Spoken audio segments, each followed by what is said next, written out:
मलाल है एक वाइस चेयरमैन। देखिए वो तो एक अंदर रहता ही है। जो जिज बगली से हमारे अब्दुल रशीद जी है, वो उनकी किस्मत कुछ मुझे लगता है कि कम थी। कुछ जो नेता हैं, मैं ये भी कहूँगा आज कोई कुंडली मार के जो बैठे हुए हैं वो सोचते होंगे कि हमें नया कोई और नया चेहरा ना आगे आ जाए। आपने देखा कि 9 वोट मिले हैं और कई बार मीडिया ने पूछा कि ये वोट किस आधार पर आपने किसको मैनेज किया। मैंने कहा ये डेवलपमेंट के ऊपर वोट है। उनको लगा कि भारतीय जनता पार्टी इस जिला के अंदर डेवलपमेंट कर सकती है, क्योंकि देश के अंदर भारतीय जनता पार्टी की सरकार है और भारतीय जनता पार्टी के यशस्वी प्रधानमंत्री नरेंद्र मोदी जी की सरकार है। तो उन पर विश्वास जताया है उन लोगों ने जिन्होंने हमें 2 वोट एक्स्ट्रा दिए जो चेयरमैन के लिए। जी शाजिरा कादिर जी जीती हैं। क्या लगता है कहीं ना कहीं आप मैनेज नहीं कर पाए? क्या उन्होंने वाइस चेयरमैन पद की मांग की थी जो आपने नहीं दिया, जिसके बाद वो चुनावी मैदान में उतरी? देखिए, भारतीय जनता पार्टी संगठन एक बहुत बड़ा संगठन है, जिसकी इस देश के अंदर सबसे बड़ा मैं कहूँगा ये दल है और पूरे विश्व में भारतीय जनता पार्टी सबसे बड़ा दल है। तो ये संगठन की ऊपर से जो लाइन बनती है वही नीचे चलती है। भारतीय जनता पार्टी ने अपने दोनों कैंडिडेट उतारे, चाहे जिज बगली से हमारे हों चाहे बमाक से हमारे सराफ सिंह जी। मैनेज के लिए मैंने कभी आपको नहीं बोला, कभी किसी नेता ने नहीं बोला कि हम मैनेज करेंगे। हम कहेंगे, हमने हमेशा यही कहा है कि जो वोट करेगा डेवलपमेंट के ऊपर करेगा। और निश्चित ही अगर 14 में से 7 भारतीय जनता पार्टी जीत के आती है तो हमारा फर्ज, हमारा दायित्व बनता था कि हमारा कैंडिडेट चेयरमैन के लिए भी उतरे और वाइस चेयरमैन के लिए। और आपने देखा भारतीय जनता पार्टी ने अगर 14 से 7 जीते और 7 हमारे वोट, 7 हमारे जो जिज बगली से हमारे वाइस चेयरमैन हैं उनको वोट पड़े हैं और भारतीय जनता पार्टी ने अपना काम किया है।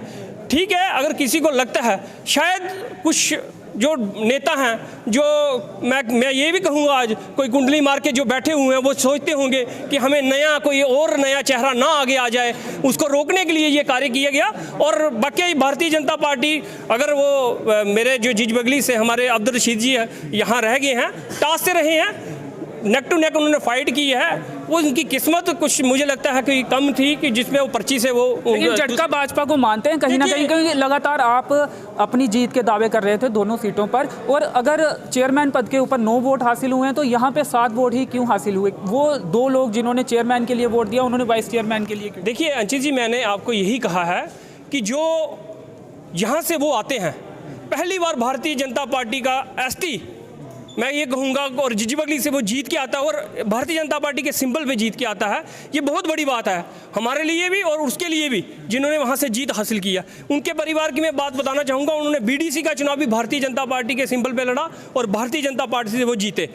उनके जो सरपंच जो सीट खाली हुई थी वो भी उन्होंने जीती, तीनों सीटें उन्होंने जीती हैं। उनका एक मैं ये कहूँगा कि एक लोगों के साथ अच्छा संपर्क है, वो डेवलपमेंट कराने के लिए आगे आ रहे हैं। आप हमेशा याद रखना कि किसी को रोकने के लिए आप रोक सकते हो, 1 बार रोक सकते हो, 2 बार रोक सकते हो, 3 बार रोक सकते हो।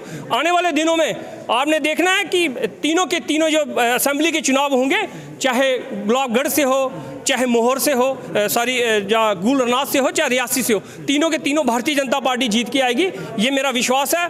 और जो नई पीढ़ी जो ये कहते थे कि भारतीय जनता पार्टी मुस्लिमों के साथ नहीं है, मुस्लिम हमारे कैंडिडेट रहे, आपने देखा चाहे गुलाबगढ़ से हो, चाहे मैं ये कहूँगा जिज बगली से हो, जिज बगली से हमारे जीत के हैं। एससी लोग जो शेड्यूल कास्ट लोग थे वो हमारे कैंडिडेट हैं, वो जीत के आए हैं, चाहे कटरा से हो। आप देखिए किसी भी कास्ट का कोई भी ऐसा कैंडिडेट नहीं है जो भारतीय जनता पार्टी जिला के अंदर नहीं उतारा है। इससे पहले किसी और की चर्चा थी वाइस चेयरमैन पद के लिए जो आपके द्वारा उतारा जाना था उम्मीदवार, उसके बाद बदला गया। क्या कहीं लगता है कि अंदर खाने ही कहीं और मत दे दिए गए? कुछ देखिए ऐसा कुछ नहीं है, संगठन के अंदर जो संगठन का फैसला होता है वो सबको मानना है। मैं अगर भारतीय जनता पार्टी का कार्यकर्ता हूँ, जिला अध्यक्ष अगर मुझे दायित्व दिया गया है, ये नहीं है कि कोई और था, जो था वो फाइनल था। हमारे यही दोनों कैंडिडेट थे, दोनों कैंडिडेट उतरे हैं। बदकिस्मती से वो टॉस से हारे हैं लोगों के, और भारतीय जनता पार्टी के जो वोट थे वो उनको पड़े हैं। मलाल है एक वाइस चेयरमैन। देखिए वो तो एक अंदर रहता ही है, मगर मैं उन ताकतों को बताना चाहता हूं कि वो जो सोचते हैं कि हम इनको रोक लेंगे, वो नहीं रोकेंगे। भारतीय जनता पार्टी और देश की बीजेपी की जो आंधी है उसको नहीं रोक पाएंगे। उसमें हिंदू भी हैं, मुस्लिम हैं, सिख हैं, ईसाई हैं, और जितनी भी कम्युनिटियाँ आती हैं इस देश के अंदर वो सब भारतीय जनता पार्टी के साथ इस समय चल रही हैं। और विश्वास करें ऊपर आने वाले समय में हम दोनों वहाँ के ऊपर के जो 2 विधायक हैं वहाँ से भी जीतेंगे, रियासी से हम जीतेंगे। शुक्रिया, धन्यवाद हमसे बातचीत करने के लिए। तो मलाल है कहीं ना कहीं ऊपर के जो इलाके हैं वहाँ पे अपने उम्मीदवार जिताने की कोशिश करेंगे। तो फिलहाल लाइव वीडियो में आप बने रहें, जो भी अपडेट